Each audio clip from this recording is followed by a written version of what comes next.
Hello everyone!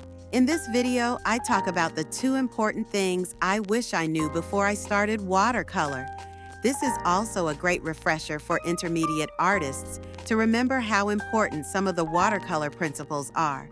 We talk about color theory, water control, layering, and more. Let's take 2 basic colors, yellow and dark blue, and try to work with them. I start with pure yellow. Add some water and make a brush stroke. The result is a bright, shining yellow. Isn't it already beautiful? The longer we make the stroke, the less paint remains on the brush and the less intense the color. We repeat all the same actions with blue color. Add water and make a stroke. Please note that it is the amount of water that we control the saturation. Add just a touch of blue and a light salad green emerges.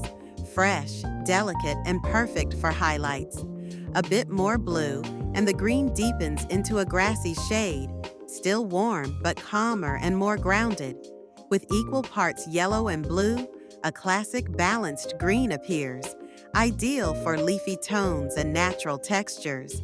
When blue begins to lead the dance, the green takes on a cooler seaside tone, breezy, shaded, echoing ocean depths and quiet forest corners.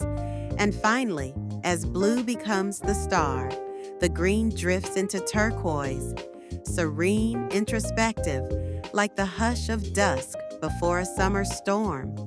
Now let's see how I use this palette to paint a lemon tree, full of light and natural tones, perfect for those who appreciate simple techniques and a calm, creative rhythm. Paint with me. Remember, to achieve lighter shades in watercolor painting, the pigment must be gradually diluted with water. This not only softens the intensity of the color, but also allows for smooth transitions between tones. Start with undiluted color and then slowly add clean water, stirring on the palette until the desired transparency is achieved. First, I apply the first layer with a tea-like ratio of paint to water, very thin and transparent. This first layer has to be very light, because in watercolor, you can't return a light color if you've already darkened it. Then I add more details with a consistency similar to milk. The paint becomes thicker, but still flows easily on the wet paper. While it's still wet, the colors mix together. As the surface begins to dry, I use an even thicker consistency, like cream, to create shadows and volume. You can also add water to weaken the areas that are too dark and get the middle values. Even on one tree trunk, you can see how much volume and color can be created using light, medium, and dark tones. If I had started with dark or medium right away, I would not have been able to go back to the light.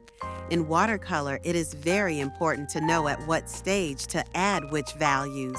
In the final, we apply the final touches to the details, and the drawing is finished. I really hope that you will find it useful.